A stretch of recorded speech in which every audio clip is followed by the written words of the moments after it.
Não foram os romanos, os líderes religiosos ou a multidão que decidiram que Jesus deveria morrer. O sacrifício do Cordeiro de Deus era o ponto central do perfeito plano divino para a redenção da humanidade e a religação do homem a Deus após a queda no Éden.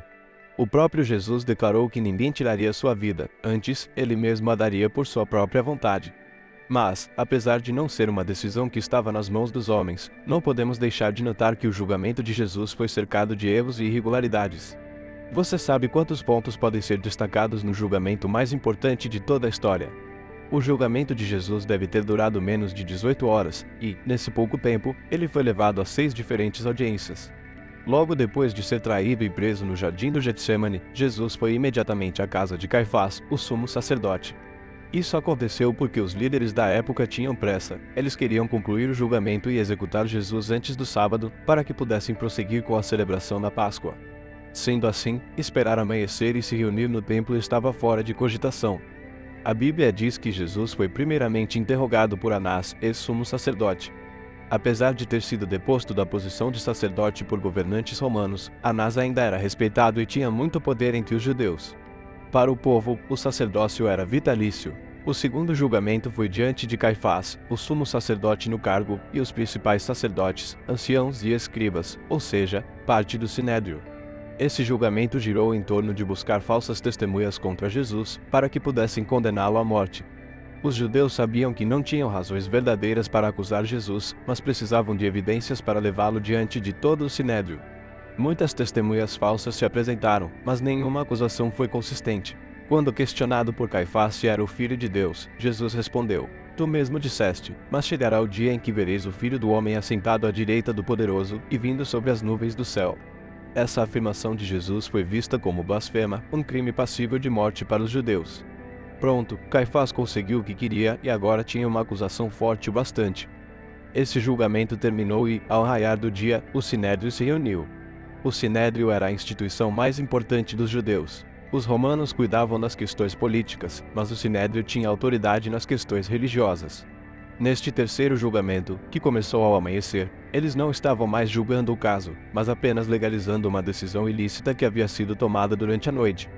Todos os presentes decidiram que Jesus deveria morrer, mas uma sentença de morte precisaria ser aprovada pelos romanos. Por isso, encaminharam Jesus para seu quarto julgamento, diante de Pôncio Pilatos. Pilatos era governador, a mais alta autoridade romana, e diante dele, as acusações contra Jesus foram diferentes. Veja bem, Jesus foi sentenciado à morte pelos líderes religiosos por blasfêmia, mas isso não significaria nada aos romanos. Por isso, acusaram Jesus de crimes contra Roma, como encorajar o povo a não pagar impostos, afirmar-se rei e causar tumulto. Todos esses crimes, de fato, poderiam levar Jesus à morte, mas Pilatos percebeu que se tratava de um homem inocente e vítima de inveja dos líderes, por isso não queria condená-lo. Já que Jesus era galileu, Pilatos o enviou para seu quinto julgamento, diante de Herodes, o governante da Galiléia. Herodes já sabia da fama de Jesus e se alegrou em vê-lo, desejando que ele realizasse algum milagre.